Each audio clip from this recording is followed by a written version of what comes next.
বিসমিল্লাহির রহমানির রহিম। হে জগতবাসী, আজ আমি আপনাদের সামনে যে নামটি নিয়ে আসলাম, যে আল্লাহর ৯৯ নামের মধ্যে এমন কিছু আল্লাহ জিনিস লুকিয়ে রেখেছেন, সেই জিনিসগুলো আমরা কখনো উদ্ঘাটন করি না এবং বোঝার চেষ্টা করি না। কিন্তু আমরা যখন তখন একটা কথা বলে থাকি যে আল্লাহ, আমার এই কাজটি এত নিয়ত করেছি, তোমার কাছে মোনাজাত করেছি, আল্লাহ এই কাজটি আমার হলো না। তখন এই কথাগুলো বলি, কিন্তু দেখা যায় যে আল্লাহর কাছে এভাবে বললে কি হবে? তবে আল্লাহ কিন্তু সব জিনিসের একটা সুযোগ সুবিধা, একটা লাইন গার্ড করে দিয়েছেন।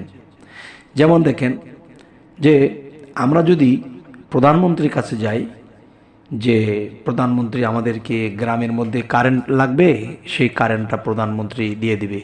কিন্তু প্রধানমন্ত্রী কাছে গেলে আমরা কখনোই এই কারেন্টের ব্যবস্থা করতে পারবো না। আরও 50 বছর ধরেও যদি তার কাছে ঘুরি, তাহলে আমাদের কি করতে হবে?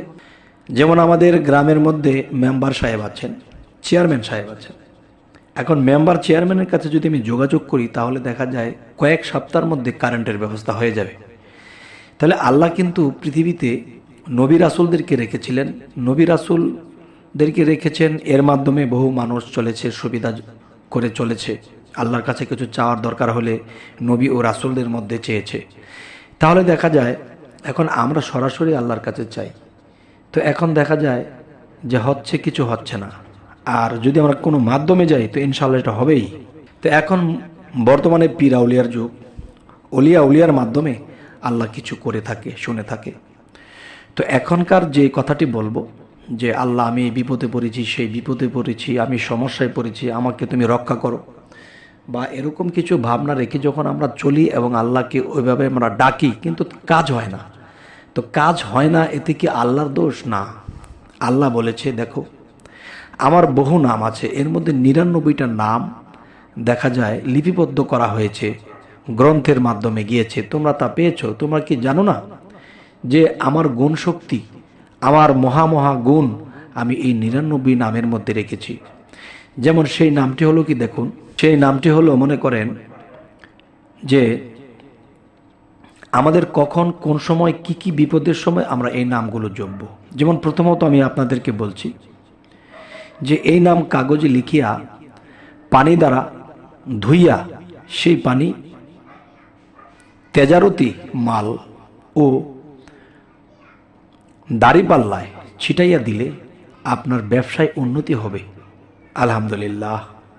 হে জগতবাসী, এই কথাগুলো অবশ্যই মনে রাখবেন।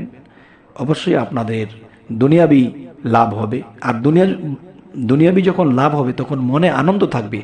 আর সে আনন্দ মনে যখন আল্লাহকে ডাকবেন, তখন আল্লাহর এই নাম রেখে, হে আবার আল্লাহকেই ডাকতেছি, তখন আল্লাহ বলবে যে আমার গুণবাচক নাম জপে তারা উন্নতি করেছে।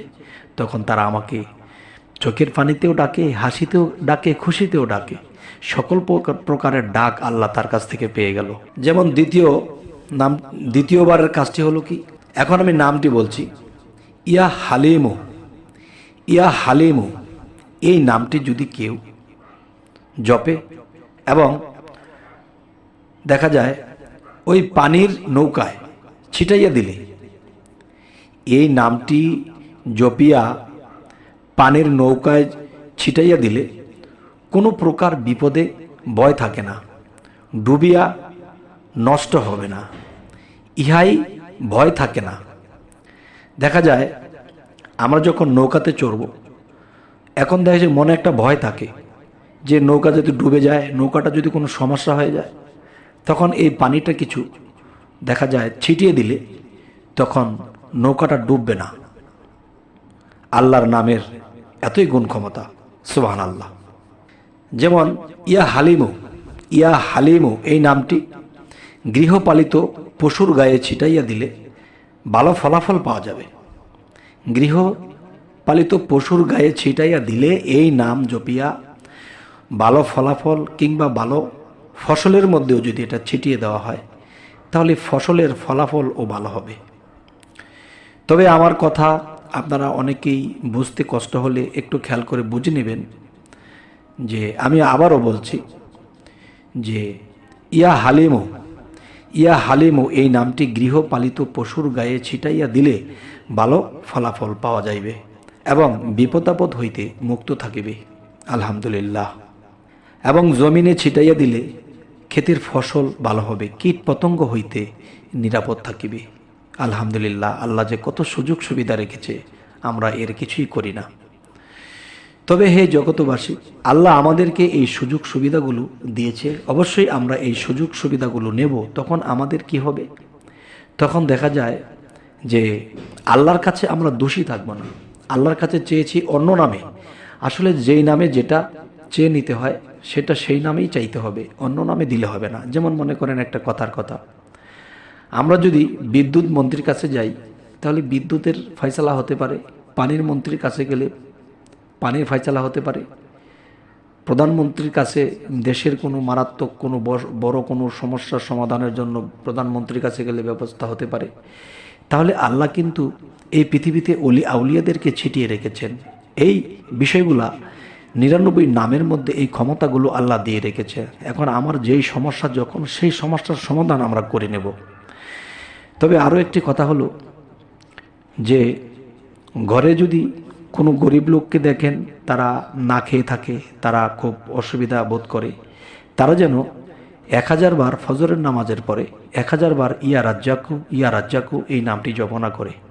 তখন এই নামটি জপনা করতে করতে তার ঘরের মধ্যে রিজিক নেই, কিন্তু রিজিকের ফয়সালা আল্লাহ করে দিচ্ছে। কি করে যে আসবে, কোত্থেকে যে আসবে, এটা আল্লাহই ভালো জানে। কিন্তু কেউ যদি নিয়মিত প্রতিদিন ইয়া রাজ্জাকু 1000 বার জপনা করে, তবে 100 বার করলেও হয়, সেটা গুরুত্ব একটু কম। আর যদি 1000 বার করে তাহলে দ্রুত কাজ করবে, যে তার ঘরের মধ্যে তাৎক্ষণিক এমন হইতে পারে যে কারো পক্ষ হইতে এখানে খাবার এসে হাজির হবে, তাদের রিজিকের ফয়সালা হয়ে যাবে। তবে হে জগতবাসী, আরও একটি বিষয় হলো কি, যে আমরা যদি মনে করেন যে শুধু নিজের উপকার নয়, এখানে এরকম অসুবিধার মধ্যে যারা থাকবে তাদেরকেও এই জিনিসটা শিক্ষা দিয়ে দিলে, তারা যদি এটাকে বিশ্বাস করে আবার এবং এভাবে কাজ করে, তো ইনশাল্লাহ সেও কিন্তু উপকৃত হবে এবং আপনার জন্যও দোয়া করবে। তো উপকার করলেন, আল্লাহর কাছে ভালো হলেন, আবার সেই ব্যক্তি উপকার পেল, আবার আপনার জন্য দোয়া করলো। তখন কি হলো? তখন দেখা যায় এই মানুষটি আপনার জন্য প্রাণ খুলে দোয়া করার পর আপনার যে কিছু বিপদ আপদ, আপনার যে কিছু সমস্যা ছিল, এই সমস্যার সমাধান হয়ে যাবে। আল্লাহ কি বলেছে? আমি কারো দোয়া শুনি যদি কেউ অন্তরের অন্তঃস্থ থেকে করে। তবে হে জগতবাসী, আজকের এই আলোচনা আপনাদের কেমন লাগলো? যদি আমাদের এই চ্যানেলের আলোচনা আপনাদের ভালো লাগে তো অবশ্যই সাবস্ক্রাইব করে রাখুন, পরবর্তীতে আপনাদের কাছে আরও ভালো ভালো আলোচনা যেন পৌঁছে দিতে পারি। তো সকলে ভালো থাকবেন। আল্লাহ হাফিজ।